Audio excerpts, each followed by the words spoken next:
So continuing to see those things, here's the second topic, and please tell us if you agree or disagree and why. To protect homeowners, property value estimates should be standardized, and these online value estimators should be deemed illegal. Mr. Cahan. I'm first? Yeah. That's amazing. So I agree with them. I don't agree with them. When clients do call and say, well, I checked out my house on Zillow, ePraisal, any online system out there, then I always just take a broader view and say, okay, let me look up some comps in the area. I'm not an appraiser, will never be an appraiser just because that's not what I specialize in. But I take a stance of, hey, thank you very much for contacting me because of the value. Like, a lot of people go onto those sites and actually pull up their values, and then that sparks their interest in actually turning their market, right? Turning their mortgage. Hey, can I get into another one? Can I pull some cash out? So I like it, and then I don't like it sometimes because, if we're dead set and I'm not an appraiser and we need to have a certain value of $300,000 and it comes back at $250,000, well, then the client essentially wasted $500, right, on an appraisal. So there's a good and there's a bad to it. I wouldn't say that it needs to be standardized. I think it's almost standardized, being an evaluation model. Companies use them for home equity lines of credit. That's what U.S. Bank does right now. And so instead of charging the borrower, they use an AVM. So I think they can be used for pluses and minuses. Maybe on the real estate side, of actually buying and selling, that would affect the business a little bit more. Okay. On my side, I see pluses and minuses. So I'm kind of indifferent, which Definitely is very understood. odd for my... Yeah, I was expecting more from you. I thought you would jump out of the seat. I personally think it's hard to standardize it because no two homes are the same. And I know Zillow uses algorithms, and they're usually about, if they're like accurate like 30% of the time, and they're 10% off. So if I was doing my job and I was only accurate 10% of the time and 30% of the price, then I'm gonna not have a job. Well, I know it's difficult to standardize necessarily an online valuation model. Maybe we should get away from these things. Maybe that's the solution. Or some huge disclaimer must be made. Whenever an online valuation is given or presented to someone for a property, there should be some sort of disclaimer there that says, to find out the real value, contact someone, because this is just a guess. Right. And sometimes it's a wild ass guess. We call that a swag, systematic wild ass guess. And that wild ass guess can be wildly wrong. Right. And when it is, it causes people to either hold back and say, all right, I'm not going to be involved in that anymore. I'm not going to consider continuing refinancing or the thoughts of that or selling this place. We'll wait until we get finally above water, which, by the way, there's still a lot of people out there who are waiting, hoping that their home value will get to a point where they can break even on selling it. People who bought in 2006 and have held on for 10 years. They're still out there. I've been talking to them. Right. And they're just waiting, and they're like, I think we're almost there. So for people like that to be potentially discouraged by something like this, I can see, Sean, where you're saying, though, sometimes people would be encouraged. If it's wrong in that direction, maybe that causes them to take a step and then realize, they could do something. I do get that. I just feel like there's danger here, financial danger for people to not realize what kind of market we're actually in. Right. To be sort of living in the past of these estimates that don't take into a lot of things into account, especially people who have premium properties that have views or have certain special inventory circumstances in their area. Those types of things I think people need to know about as badly as they need an estimate on the value of their home. And I just think that someone should be telling them that before they make decisions based on this stuff. That's all. It's almost like they're checking their stocks every day, right? So check Zillow, see where my house is at. So, I personally like to work with people who need to sell and need to buy, right? Mm-hmm. So we're going to eliminate the people that want to sell and want to buy. So what you're saying is when somebody goes on to Zillow and they say, my house is worth X, well, now I can sell. Well, at least if I go ahead and check Zillow before I go on that appointment, I know where their head's at, right? True. And then when I come up with the comparables, I can go ahead and handle that objection or work with it, and that's a benefit to me.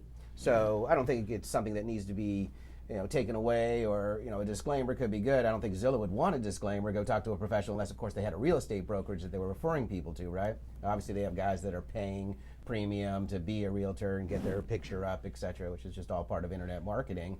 But certainly it's a good leg in, and it helps weed out the people that are just trying to sell their home if they can, right? How many times you go on an appointment, they're like, well, if I can get X, I'll sell. But what happens if you can't get X, right? Those You got to get people your are Y. just so they're out. So how much on the time do market, you want to right? spend? Absolutely. So it's about how you handle your business. Yeah. And you want to use it to your advantage in that case, no question about it.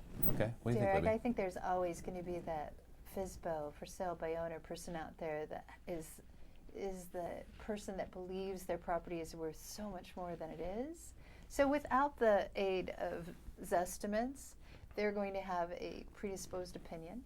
And that's all it is a tool. And I think that if people realize that and they have a trusted advisor, but there's always going to be that person. So I'm going to flip it around to you and say, hey, my investor may love a Zestimate because we may be able to pick up a property that somebody's happy to sell for $300,000 that's worth $350.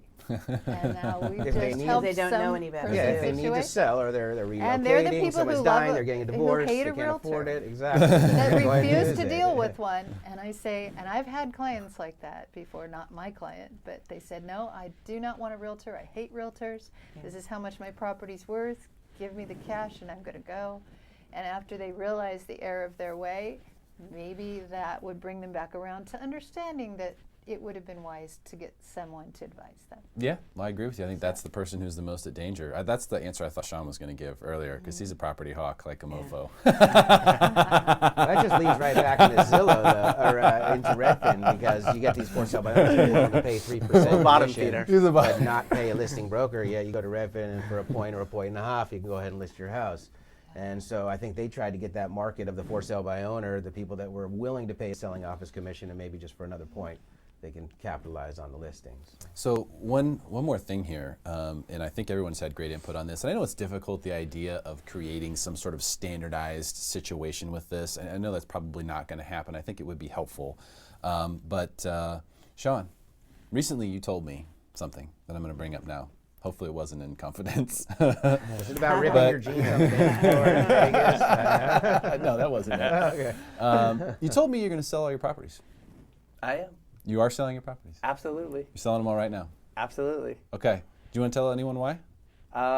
Because, well, from my great friend and advisor, it's always you can never be too early. You can always be too late. Right. That's And absolutely true. I personally think that right now, where the market is, I feel comfortable with releasing all of my properties, thinking and knowing that there's a possible a small correction that's going to take place.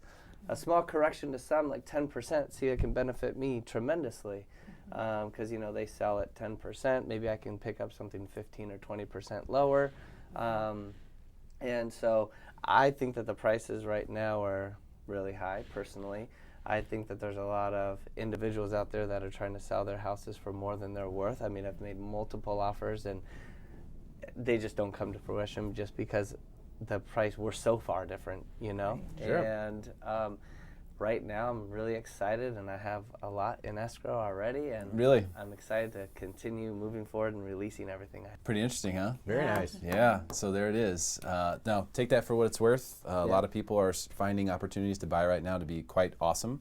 There are some people, I know someone who just bought a house and is fixing it up, doing a value add, which is your favorite thing to do in the investment space. A lot of opportunities like that still exist, but Well, I did the think it rates was are interesting. really low too. Exactly. And so, if the prices, even if they go up a little bit, because of where the interest rates are right now, if somebody's like, hey, I'm going to buy this place, I'm going to stay in it for 10 years, hey, why not? Really, the value of it today is just kind of like a dollar amount for the asset. Look at what your interest rate is, how long are you going to be paying it off, what's your actual total cost of the asset, and the lower interest rates really do help out individuals. So I still think right now is a good time to buy. It's great to hear a mortgage broker or a banker's opinion on the market and the rates and strategy on buying and selling homes. It's a little different than the real estate broker's mentality of the long-term hold, trying to capitalize on buying right, taking advantage of the rates rather than gambling on it.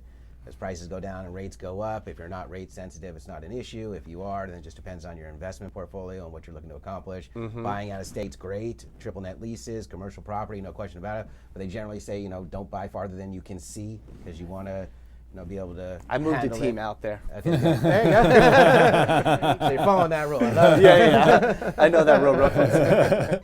Well, great stuff. Thank you all so much for being here. Pleasure. Yeah. Camille, Mark, Libby, The Mortgage Geek, Sean Cahan. Thank you so much. Stick around for Learned a more lot. Smarter San Diego here in the Real Estate Debate. We'll be back again next month, same channel, same time.